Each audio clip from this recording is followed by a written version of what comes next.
వరంగల్ జిల్లాలో పోలీసుల తీరుపై విమర్శలు వస్తున్నాయి. ఈస్ట్ జోన్ పరిధిలో యువకుడిని పోలీసులు చిత్రహింసలకు గురి చేశారు. కారు నడపకపోయినా డ్రంక్ అండ్ డ్రైవ్ పేరిట యువకుడికి చిత్రహింసలు పెట్టారు.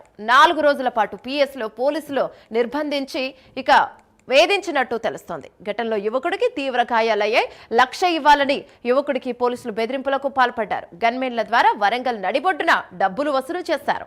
డబ్బులు తీసుకుని యువకుడిని గంజాయి కేసులో అధికారులు ఇరికించారు. ఓ ప్రజాప్రతినిధి కుమారుడు సూత్రధారిగా ఆరోపణలు ఎదుర్కొంటున్నారు. ఘటనపై హెచ్ఆర్సీకి యువకుడు ఫిర్యాదు చేశాడు.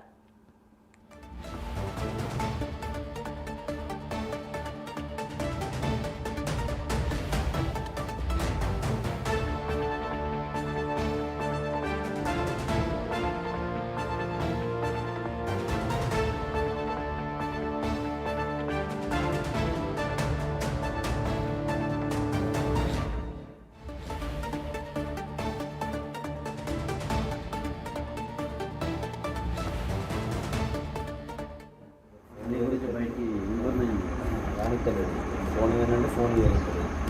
సాటర్డే నైట్ అట్లా ఉంచింది. సాటర్డే రోజు కూడా వినంటే నేను అటు ఇటు చేసి కానిస్టేబుల్ ఉన్న వాళ్ళని వేసి పైసలు అని ఇస్తాను. ఫస్ట్ ఫోన్ చేయడానికి ఇంట్లో మీద కాల్ చేసుకుని కాల్ చేసింది. నాన్న లోపల రాలేదు. నేను ఎవరిదంటే మాట్లాడాను. నాన్న ఒక షర్టును ప్యాంట్ తీసుకొని వచ్చింది. అర్థం నేను ఫ్రైడే నైట్ నుంచి ఏమంటే అది తీసుకొని వచ్చాను. ఆ ఫ్రెండ్స్ అన్నీ మాట్లాడి అరుణ టైం కాంగ్రెస్లో తిరుగుతాను. సండే రోజు స్టార్ట్ చేసింది.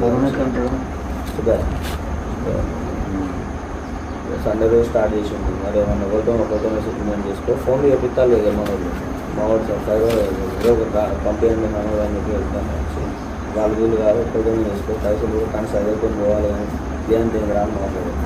సరే ఓకే సార్ ఎవరితో ఒకరితో మాట్లాడితే ఫస్ట్ నేను పోవాలి కదా కొంచెం బాగుంది చెప్పింది. సండే రోజు సాయంత్రం వరకు మళ్ళీ నైట్ నుంచి మండే రోజు పొద్దున మన లెక్క నుంచి 1 లక్ష రూపాయలు తీసుకొని వచ్చి ఇవ్వండి అంటే మా ఫ్రెండ్ ఫోన్ చేసి అడగట్లేదు పైసలు ఇంట్లో అడిగేటప్పుడు అంటే వాళ్ళ చైన్ పెట్టి తీసుకొని పోయి CAR దాని నుంచి